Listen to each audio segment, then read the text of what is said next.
রাসূল সাল্লাল্লাহু আলাইহি সাল্লামের সামরিক বুদ্ধিমত্তার অন্যতম একটা নমুনা হচ্ছে দুমাতুল জান্দালের অভিযান। আমরা জানি হিজরতের প্রথম বছরে মদিনার পশ্চিম দিকে ইয়াম্বু থেকে রাবেক পর্যন্ত এলাকা রাসূল সাল্লাল্লাহু আলাইহি সাল্লাম নিরাপদ করে ফেলেন এবং পরবর্তী বছরগুলোতে তিনি যে বিভিন্ন ছোট ছোট সারিয়াগুলো পাঠাচ্ছিলেন, সাহাবীদেরকে নিয়ে বিভিন্ন অভিযান পাঠাচ্ছিলেন, যেগুলোতে কখনো কোনো গোত্রকে দমন করা হচ্ছিল, কখনো কোনো গোত্রের সাথে চুক্তি করা হচ্ছিল। এই অভিযানগুলোর মাধ্যমে মূলত মদিনার দক্ষিণ দিক এবং পূর্ব দিকটি তিনি অনেকটা নিরাপদ করে ফেলেন।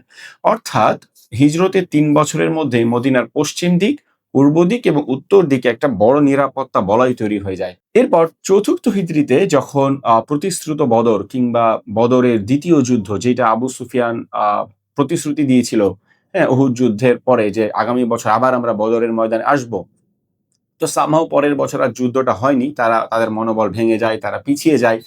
তো এই যে প্রতিশ্রুত বদরে তারা পিছিয়ে গেল কুরাইশরা এবং চতুর্থ হিজরিতে এই সময় এসে রাসূল সাল্লাল্লাহু আলাইহি সাল্লাম মদিনার উত্তর দিকে নিরাপত্তা বলয় বাড়ানোর দিকে তিনি বিশেষভাবে নজর দিলেন এবং উত্তর দিকটা খুবই গুরুত্বপূর্ণ ছিল এই কারণে যে মদিনার উত্তর দিকে খায়বার নামক একটা জায়গা ছিল, যে খায়বারটা ছিল ইহুদিদের একটা বিশাল বড় ঘাঁটি।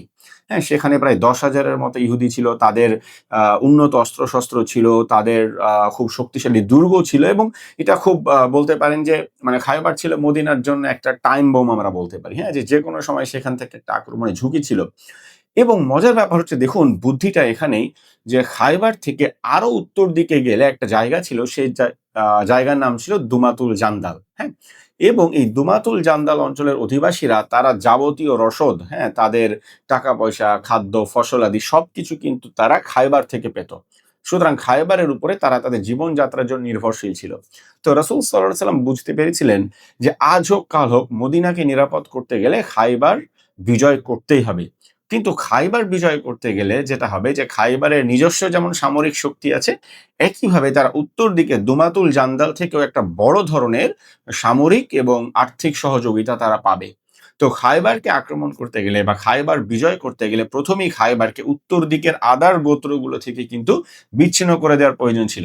এজন্য এই চতুর্থ হিজরিতে রাসূল সাল্লাল্লাহু আলাইহি সাল্লাম খায়বার পার হয়ে মদিনা থেকে প্রায় ৪৫০ কিলোমিটার দূরে দুমাতুল জান্দাল অঞ্চলে তিনি একটা অভিযান পরিচালনা করলেন। হ্যাঁ, এটা সত্য যে দুমাতুল জান্দাল থেকেও একটা ষড়যন্ত্র হচ্ছিল মদিনা আক্রমণের।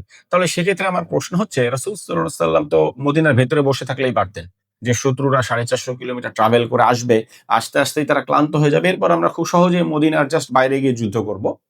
কেন তিনি সেটা করলেন না? তিনি মদিনা থেকে ৪৫০ কিলোমিটার ট্রাভেল করে দুমাতুল জান্দালে গেলেন এবং সেই জায়গায় তিনি নিজের কর্তৃত্ব প্রতিষ্ঠা করলেন এবং তারপরে তিনি ফিরে আসলেন। এর ফলে যেটা হলো যে মদিনা থেকে শুরু করে দুমাতুল জান্দাল পর্যন্ত এই যে লম্বা একটা জায়গা ৪৫০ কিলোমিটার, এই জায়গাটায় মুসলিমদের কর্তৃত্ব প্রতিষ্ঠা হলো। এর ফলে এর মাঝখানে যে খায়বার অঞ্চলটা ছিল, খায়বার তখন কিন্তু তার আদার যে সাপোর্ট গুলো ছিল সেগুলো থেকে বিচ্ছিন্ন হয়ে গেল।